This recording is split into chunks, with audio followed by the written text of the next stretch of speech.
Listen close, you're about to march with me. Before a single shot is fired, war announces itself in quieter ways. In the creak of wagon wheels on a rutted road, in the sour smell of damp wool that never truly dries, in the taste of black bread that turns to dust in your mouth. Imagine you and I standing in a river mist at dawn, watching tens of thousands of men, French, Polish, Italian, German, Dutch, Swiss, shift their weight and tighten their straps.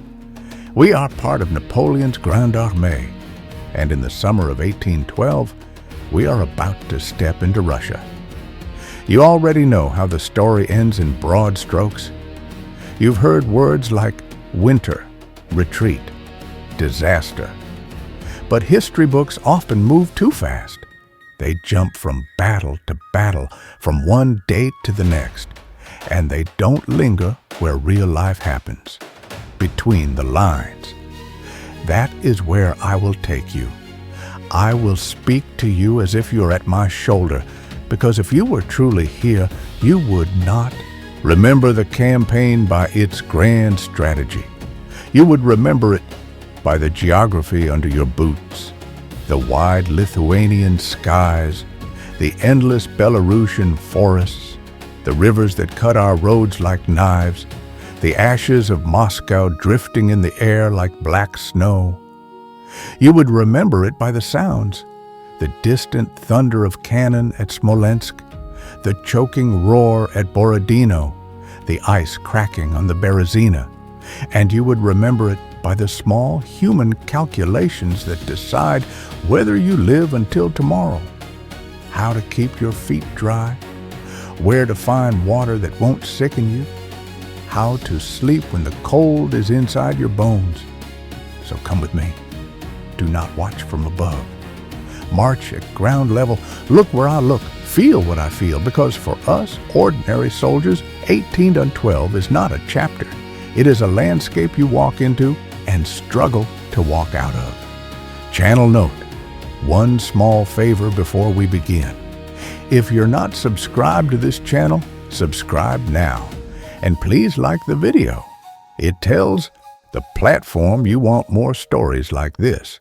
And it helps me bring you the next campaign, the next march, the next moment where history turns into something you can almost touch. I genuinely need your support to keep making these long documentary-style narratives. Now, shoulder your pack, keep close. We're moving? Part 1. The Niemen Crossing. Summer Confidence. Hidden Costs. You would think the beginning of an invasion would feel dramatic. Trumpets, flags, a speech from the emperor. But on the morning we cross into Russia, the first thing you notice is the fog. We're near the Niemen River, close to Kovno, the town the locals call Kaunas. It's late June 1812. The water is calm, and the banks are green, almost gentle. Napoleon wants this to look effortless. Engineers throw bridges over the Niemen with the practiced speed of men who have done it 100 times. The emperor is nearby, watching. You won't see him clearly unless you push forward, but you can feel his presence in the way officers suddenly straighten their backs and the way rumors ripple through the ranks. And then we step across. That's it. 1 foot on one bank, 1 foot on the other, and the map changes color. If you were beside me, you'd hear the oddest sound. Not cheering, but the slap of thousands of souls on planks and the low murmur of men conserving breath in the heat. Because the heat is the next surprise. People imagine Russia and think only of ice, but the first enemy we meet is summer. The sun sits high and hard. Dust rises from the roads until it coats your tongue. Our uniforms, tight collars, heavy cloth, turn into ovens. Water becomes more valuable than bravado. Canteens empty quickly, and the streams are not always safe. Men drink anyway. Dysentery begins quietly, then spreads like fire in a dry grass. Lithuania looks like open farmland stitched with forests, birch and pine, rolling fields, villages with thatched roofs and wooden fences. The roads are not roads in the way you would recognize today, more like long scars in the earth. If it rains, they become glue. If it doesn't, they become powder. Either way, the wheels sink, horses strain, wagons snap axles. And when a wagon breaks, the army doesn't stop. It can't. The column flows around the wreck like water around a stone. That is when you begin to understand the scale. We are not merely marching. We are dragging a city behind us. Bread ovens, ammunition, medical carts, forage wagons, officers' trunks, and the precious artillery. Napoleon's strength is speed, but an army this large is always hungry, always thirsty, always shedding pieces of itself along the road. The Russians do not give us the battle Napoleon wants. They retreat. Their cavalry screens the movement like a curtain, appearing as distant silhouettes, then vanishing behind tree lines. Their strategy is space. They trade land for time. For us, that means longer marches, thinner supplies, more strain on bodies already weakened by heat and bad water. We push toward Wilno, a city of stone churches and narrow streets. On paper, it should be a triumphant early prize. In reality, it becomes a bottleneck. Thousands crowd in. Supply depots promised on maps as smaller than expected are already empty. We feel the first real hunger here. Not the dramatic starvation of the retreat, but the creeping realization that the machine is not being fed. And still, morale remains high. Men talk about glory the way thirsty men talk about wine. We believe one big battle will end it. We imagine the Russians breaking, the Tsar negotiating, and us marching home with medals.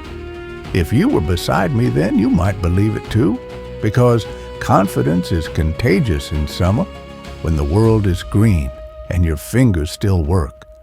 But watch the details. Watch the horses.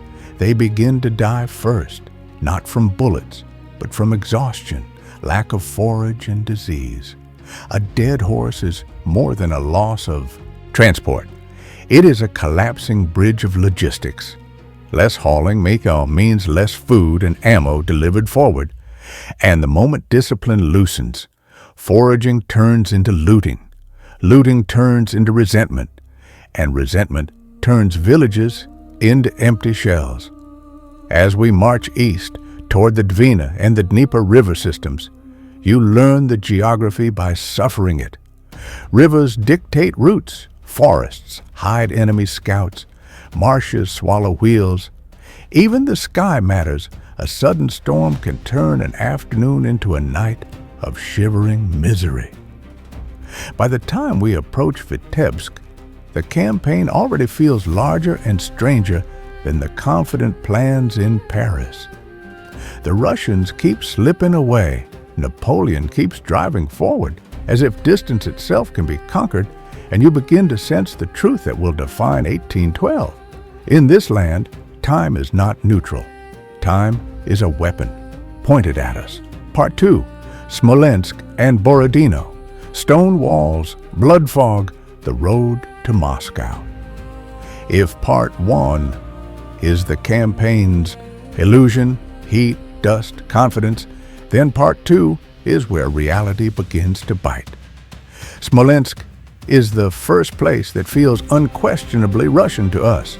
Old walls, onion domes, thick stone, the Dnieper River running like a dark belt beside the city. It sits on a major axis toward Moscow. Napoleon wants it as a gateway and a statement. When the fighting starts, you do not experience it as a clean battle. You experience it as pressure. Cannon thump in the distance, then closer. The air changes. Smoke carries a bitter taste. Burning powder, splintered wood, the chemical bite of destruction. Smolensk burns. Fire leaps from roof to roof. The city's stone gives it a kind of stubbornness, but fire finds the weak points. Wooden districts, stored supplies, crowded streets. If you were beside me, you would see civilians fleeing with bundles, eyes wide, moving fast without knowing where safety is. The Russian army pulls back again, not shattered, but unwilling to be trapped. We take the city, but it is not the victory we imagined. A captured ruin doesn't feed an army. It doesn't shorten the road. It doesn't force peace. It simply marks another step deeper into the country, with winter somewhere ahead, like a distant threat you try not to think about. The marches continue. The land becomes a rhythm of forest, field, village, and river. You learn to read tracks on roads, wagon grooves, hoof prints, the churn of heavy guns. You learn the smell of abandoned camps, cold ash, trampled grass, the sourness of latrines. The Russians retreat, but they do not vanish. They hover, cutting off stragglers, striking the edges, making the countryside feel hostile even when no enemy is visible. Then comes Borodino. If you want one day that explains the campaign's horror, it is September 7th, 1812, near the village of Borodino, west of Moscow, close to the Kolocha River. The terrain is rolling with gentle rises that become deadly because every hill is a gun platform. The Russians build earthworks, redoubts, positions designed to absorb and return artillery fire. At dawn, fog hangs low. You hear cannon first, dull, heavy punches that don't stop. The earth seems to tremble. This is not a skirmish. It is industrial violence before the age of industry has a name for it. If you were beside me in the infantry line, you would notice how small you feel, not metaphorically, physically. The sky is huge, the smoke spreads, and men shrink into moving figures inside it. Commands come down the line: advance, halt, dress the ranks. And you try to obey while your mind does two things at once. It wants to run and it wants to freeze. We assault positions like the Great Redoubt. The ground between is open enough that you feel exposed, but uneven enough that you stumble. Artillery tears gaps that are instantly filled because men behind keep moving forward. It is not courage in the romantic sense. It is momentum. It is the terrifying fact that once thousands of bodies are moving, you are a single muscle fiber inside a marching beast. The Russian defense is brutal and stubborn. They do not crumble. They bleed and hold, then bleed and retreat, then hold again. The air becomes thick with smoke and dust, and time loses meaning. You cannot tell if you have been fighting for 10 minutes or 10 hours. By afternoon, the field is a landscape of shattered earthworks, broken wheels, and silence in places where you expect sound. Borodino is called a victory for us because the Russians withdraw. But if you were there, you would not call it victory, you would call it a price. And after such a price, Moscow feels like it must be the reward. We march toward the city and enter on September 14th. Moscow, vast, elegant in places, wooden in others, full of churches whose domes catch the light. You expect surrender, you expect delegations. Instead, you find emptiness. The city is strangely quiet, as if it has exhaled and left. Then the fires begin. Right in. First it's a rumor, smoke here, flames there. Then it becomes undeniable. Whole districts ignite. Firestorms move with the wind. The night glows red, and ash falls like black snow. If you were beside me, you would smell the burning timber and feel heat on your face, even streets away. You would see French soldiers carrying out loot, then dropping it because it's suddenly worthless against the need to breathe and escape. Napoleon waits in a palace and waits for peace that does not come. Moscow becomes a trap made of comfort that cannot be eaten. The days shorten, the air cools, and then one morning you wake up and realize the season has turned against us. When we finally leave Moscow in October, it feels like stepping out of a burning dream into a cold waking life. Part 3, The Retreat, begins. Mud, hunger, the long unraveling. This is the part of the story most people summarize with one word: winter. But winter is only the final hammer. First comes the slow collapse of order. We leave Moscow on October 19th, 1812. Napoleon tries to march south at first, toward Kaluga. He wants roads with supplies, land not yet stripped bare. But the Russians block and harass. At Maloyaroslavets, the fighting is sharp and confused, and the strategic result is cruel. We turn back to the devastated road we came from, the Smolensk road, a corridor already emptied by our own passage. If you were beside me, you would notice the change immediately. On the way in, men were tired but structured. On the way out, the column stretches like a wounded animal. Discipline becomes negotiable. Stragglers multiply. The baggage train, once orderly, is now a desperate swarm of carts, wagons, and men dragging bundles that get heavier with every mile. The geography becomes personal. Villages that once looked quaint now look like judgment. Many are empty, burned, or stripped. Food is scarce. You learn to chew anything. Hard bread, horse meat, when you can get it. Boiled grain stolen from hidden stores. You learn to value a turnip like a coin. Then the weather shifts from cold to wet. Mud appears, thick, sucking mud that grabs boots and wheels. The road becomes a graveyard of broken wagons. Men throw away belongings to save energy, then regret it at night when the cold bites harder. The army sheds material like a ship tossing cargo in a storm. The Russians pursue relentlessly, not always in massive formations, but in stinging attacks. Cossacks and light troops slicing at the edges. Their cavalry moves like weather, present one moment, gone the next, always returning when you least want them.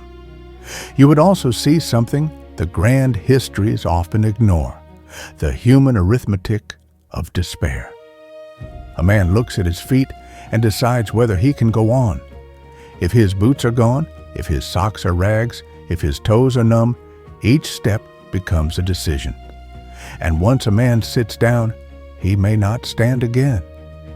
As we reach areas near Vyazma and then towards Smolensk, the cold sharpens. Nights grow vicious. Frost forms on mustaches. Water skins stiffen. The first snow is not romantic. It is a message. The calendar has become our enemy. Smolensk, when we reach it again, should be salvation. It has depots. It has walls. It has the memory of earlier victory. But it cannot absorb the sheer need of what we have become. Supplies vanish quickly. Men flood the city and fight over bread. Wounds fester. Sick men collapse. The army is no longer an instrument. It is a crowd moving because stopping is death. And still we march because the map gives us one thin hope: the Berezina River. Cross it, and perhaps we can reach safer ground. Fail to cross it, and the retreat ends there. If you were beside me at this stage, you would notice how the landscape seems to narrow. Forests feel closer. The sky looks lower. Even the sound of the wind feels like it has teeth. This is what it means for a campaign to unravel. Not one dramatic moment, but 1,000 small ruptures, each one turning an emperor's plan into a soldier's struggle to see the next sunrise. Part 4. The Berezina, ice water, firelight, and the cost of survival. The Berezina is where geography stops being background and becomes a judge. By late November 1812, we are trying to reach crossing points near the village of Studianka. The river is not fully frozen. This is the cruelty of timing. Ice forms along the edges, but the current still moves. The banks are muddy, and the approaches are clogged with men, wagons, artillery, and the injured. The Russians close in. Their armies threaten from multiple directions. You can feel the trap tightening, not because you see it clearly, but because every hour brings more cannon fire and fewer options. French engineers, men you will never forget if you survive, work in freezing water to build bridges. Imagine standing waist-deep in ice water, hands numb, trying to fit timber into place while artillery booms in the distance. If you were beside me, you would see their faces gray with cold, eyes fixed on the task, because if they think too much, they die. The crossing becomes chaos controlled by urgency. Soldiers surge forward, officers shout, horses scream, guns roll over planks that flex under their weight. The river swallows the unlucky. The air is full of smoke from burning wagons and musket fire, and the sky feels like it's pressing down. And yet, this is the strange truth. The Berezina is also an act of survival so stubborn it borders on miraculous. The army crosses, not intact, not cleanly, but enough crosses that the retreat continues. After the river, the cold becomes a constant companion. Temperatures drop hard. Men walk as if their joints are made of glass. Frostbite turns fingers useless. The road becomes lined with the remains of what an army cannot carry. Shattered carts, abandoned cannons, torn uniforms, letters never delivered. As we approach Vilnius again in December, it is no longer the city of summer confidence. It is a threshold of exhaustion. Men collapse in streets. Supplies cannot be distributed fast enough. Fires burn, not as symbols of conquest, but as desperate attempts to stay alive. And then, near the end of the campaign, the Niemen returns, the same river we crossed in June, now framed by winter. Crossing back does not feel like victory. It feels like escaping a storm that has already taken most of your companions. If you were beside me at that moment, I would not tell you a grand moral. I would tell you what I learned in my bones. That distance is not just miles on a map. It is hunger multiplied by days. That weather is not scenery, it is strategy. That an army is not only soldiers and cannons, but bread, horses, roads, bridges, and the fragile human body that must carry all of it forward. And I would tell you this too. You never truly leave 1812 behind. Even when you step onto safer ground, the campaign follows you in memory, in the sound of wind, in the smell of smoke, in the way cold air can suddenly make you feel afraid. That is what it was like to be there. Not as an emperor, not as a marshal, but as one of the countless men walking inside history, trying not to disappear. Final note, thank you, and one more reminder. If you made it to the end, thank you for marching with me through 1812. If you haven't subscribed yet, subscribe now, and please like the video. Your support is what lets me keep producing long, immersive, documentary-style war narratives like this.